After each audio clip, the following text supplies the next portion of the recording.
নমস্কার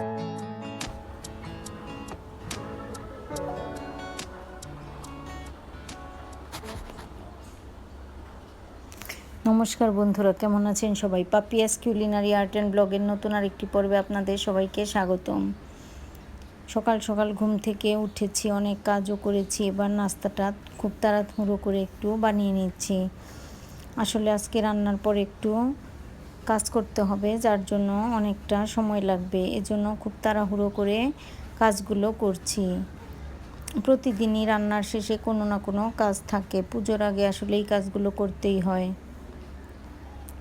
সামনে দুর্গাপুজো, আর দেরি নেই, পুজো এসেই গেছে। এজন্য এই কাজগুলো আসলে প্রায়ই হয়ে গিয়েছে, তবে দু একটা কাজ এখনও বাকি আছে।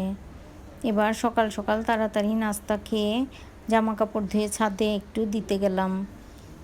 আসলে জামা কাপড়টা ধুয়ে শুকোতে না দিলে, বিকেলবেলা ধুয়ে দিলে আসলে শুকোতে যায় না। এজন্য আগে জামা কাপড়টা ধুয়ে মেলে দিয়ে আসলাম, তারপর রান্না করব। রান্না করে আজকে রান্নাঘরটা একটু ক্লিন করব। আসলে পুরোটা ঘরই হালকাভাবে একটু ক্লিন করতে হবে। তেমন ময়লা নেই, তারপরেও রান্না করার পরে প্রতিদিন মোছা হয়। এরপরও একদিন পুরোটা জুড়ে একটু পরিষ্কার করলে ভালো হয়। আর ছাদে এসেই তো আমি ভিডিও শুরু করে দিলাম। আসলে দুর্গাপূজার সামনে শরৎকাল চলছে, আর এই শরৎকালে শরতের আকাশ যেমন সুন্দর, শরতে শিউলি ফুল ফোটে, শরতে কাশফুল ফোটে, শরতের প্রকৃতি অন্যরকম অপরূপ সৌন্দর্য নিয়ে আসে। শরতের আকাশে সাদা মেঘের ভেলা দেখতেই ভীষণ ভালো লাগে। তো ছাদে এসে জামা কাপড় শুকাতে গিয়ে আকাশ দেখতে দেখতে আমি ভুলেই গিয়েছিলাম বাসায় গিয়ে আমার রান্না করতে হবে। আর অনেকটা বেলাও হয়ে যাচ্ছে। এরপর রান্নাঘর পরিষ্কার করতে করতে অনেকটা সময় লেগে যাবে। তো আজকে নিজের পছন্দের জন্যে রান্না করছি। মাঝখান থেকে টুকরো করে কেটে ডিম, আর এইভাবে ডিম রান্না করলে আমার কাছে খেতে ভীষণ ভালো লাগে। পুরোটা জুড়ে ডিমটা ভাজা হয়, ভেতর পর্যন্ত ভাজা হয়। আর এই ডিমটা রান্না করি পেঁয়াজ বাটা দিয়ে একটু মাখা মাখা করে রান্না করলে, একটু ঝাল ঝাল করে মাখা মাখা করে রান্না করলে আমার কাছে খেতে ভীষণ ভালো লাগে। আর ডিম আমার খুবই পছন্দের, কারণ যেহেতু ডিমটা অনেক দিন পর পর রান্না করা হয়, এজন্য আমার ভীষণ ভালো লাগে। আর মাছ তো প্রায় প্রতিদিনই রান্না করা হয়, মাংসটাও 1-2 দিন পর পরই রান্না করা হয়। এজন্য এগুলো খেতে তেমন একটা ভালো লাগে না। এবার আলুটা আমি সিদ্ধ করে নিইনি। এবার কাঁচা আলুটাই আমি একটু তেলে ভেজে নিচ্ছি। নুন আর হলুদ দিয়ে একটু আলুটা ভেজে নিচ্ছি। আর আমি জিরে ফোড়নটাও দিয়ে দিয়েছি। আর জিরে ফোড়ন দিয়ে আলুগুলো একটু হালকা ভেজে উঠিয়ে নিব। মাংসের আলু, মাছের আলু, ডিমের আলু, সব আলুগুলোই যদি ভেজে দেওয়া হয় তাহলে আমার কাছে খেতে ভীষণ ভালো লাগে, আর তরকারির টেস্টটাও অন্যরকম লাগে। এবার আলুগুলো ভাজা হয়ে গিয়েছে, আমি তেল থেকে তেল ছাড়িয়ে তুলে নিলাম। এবার দিয়ে দিলাম পেঁয়াজ বাটাটা দিয়ে আমি বেশ কিছুক্ষণ নেড়ে চেড়ে নেব। পেঁয়াজ না, এখানে আদা আর রসুনটাও আমি পেঁয়াজের সাথে বেটে নিয়েছি।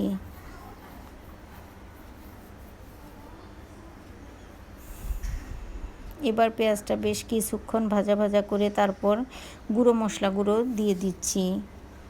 গুঁড়ো মশলার মধ্যে দিচ্ছি হলুদ গুঁড়ো, মরিচ গুঁড়ো, ধনিয়া গুঁড়ো, জিরে গুঁড়ো। তবে মরিচ গুঁড়োটা খুবই অল্প দিচ্ছি, মনের জন্য একটু উঠিয়ে রেখে তারপর আরেকটু মরিচ গুঁড়ো দিয়ে দেব।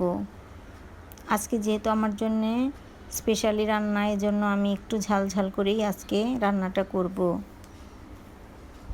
এবার দিয়ে দিচ্ছি ভেজে রাখা আলুটা যেহেতু সিদ্ধ করা নয়, এজন্য আলুটা একটু মশলার সাথে কষলে তাড়াতাড়ি সিদ্ধ হয়ে যাবে। আলু মশলাপাতি সব ভালো মতোই কষানো হয়ে গিয়েছে, তারপর আর একটু কষিয়ে নেব।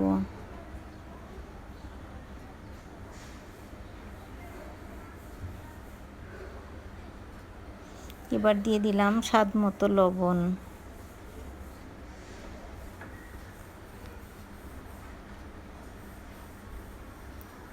আর ডিমগুলো খুব সুন্দর করে ভেজে আগেই তুলে রেখেছি। ডিমগুলো আসলে এভাবে ভাজলে ডিমের টেস্টটা অন্যরকম লাগে।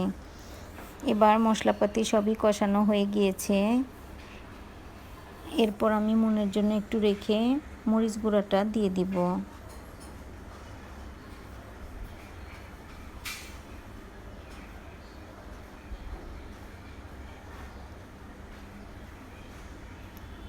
দিয়ে দিলাম হাফ চামচের একটু বেশি মরিচ গুঁড়ো, আর একটু জল দিয়ে আর 2-1 মিনিট একটু নেড়ে চেড়ে নেব। মশলাটা তো কষানোই আছে, মরিচের গুঁড়ো দেওয়ার জন্য আর একটু কিছুক্ষণ নেড়ে চেড়ে নেব। আসলে এখন আকাশের দিকে তাকালেই দুর্গাপূজা মনে হয়, আর কাজ করতে মোটেও ভালো লাগে না। মনে হয় এখন পুজো শুরু হয়ে গিয়েছে, পুজোর আনন্দও শুরু হয়ে গিয়েছে। এজন্য মনে হয় বাড়িতে চলে যাই আর পুজোর আনন্দ করি। তো এবার ঝোলটা আমি জাল করে নিয়েছি অনেকটা সময় ধরে, আর ঝোলটা অনেকটা জালও হয়েছে, তবে আরও শুকিয়ে নেব। একটু গ্রেভিটা একটু মাখাই রাখবো। এবার দিয়ে দিলাম কয়েকটা কাঁচা লঙ্কা, আর ডিমগুলো দিয়ে দিলাম। ভাজা ডিমগুলো দিয়ে আরও কিছুক্ষণ রান্নাটা করে নেব। তো বন্ধুরা, আমার আজকের এই ভিডিওটা কেমন লাগলো অবশ্যই জানাবেন। যদি ভালো লাগে তবে একটা লাইক কমেন্ট শেয়ার করার অনুরোধ রইল। যারা ফেসবুক থেকে দেখছেন তাদেরকে অনুরোধ রইল আমার ফেসবুক পেজটি ফলো করার। যারা ইউটিউব থেকে দেখছেন তাদেরকে অনুরোধ রইল আমার ইউটিউব চ্যানেলটি সাবস্ক্রাইব করার। ভিডিওটি দেখার জন্য সবাইকে অসংখ্য ধন্যবাদ। এবার দিয়ে দিলাম গরম মশলা গুঁড়ো দিয়ে চুলাটা আমি বন্ধ করে দিব। আমার ডিম রান্নাটা হয়ে গিয়েছে। তো বন্ধুরা, এভাবে ডিম রান্না করলে আসলে অনেকগুলো ভাত খাওয়া হয়ে যায়, আর অন্যান্য তরকারি লাগেই না। আর ডিমটা যেহেতু মাঝে মধ্যে রান্না করা হয়, এজন্য এর টেস্টটাই অন্যরকম লাগে। তো এবার আমি একটা বলে ঢেলে নিয়েছি, আর এখনই দেখে আমার ভাত খেতে ইচ্ছে করছে। তো এবার স্নান করব, তারপর ভাত খাবো। আর বিকেলবেলা বসে বসে ক্লেডো দিয়ে এগুলোই বানালাম। মন ক্লেডো দিয়ে অনেক কিছুই তৈরি করে, ওকে দেখে আমারও মন চায় মাঝে মাঝে কিছু বানাই। এজন্য ওর পাশে বসে আমিও এটা বানিয়েছি। মন এই ফুলগুলো বানিয়েছে, হাঁস বানিয়েছে, শাপলা ফুল বানিয়েছে। আসলে মন অনেক কিছুই ক্লেডো দিয়ে বানায়, আর আজকে মনের সাথে বসে বসে আমিও একটু ট্রাই করলাম। তো বন্ধুরা, আজ এ পর্যন্তই।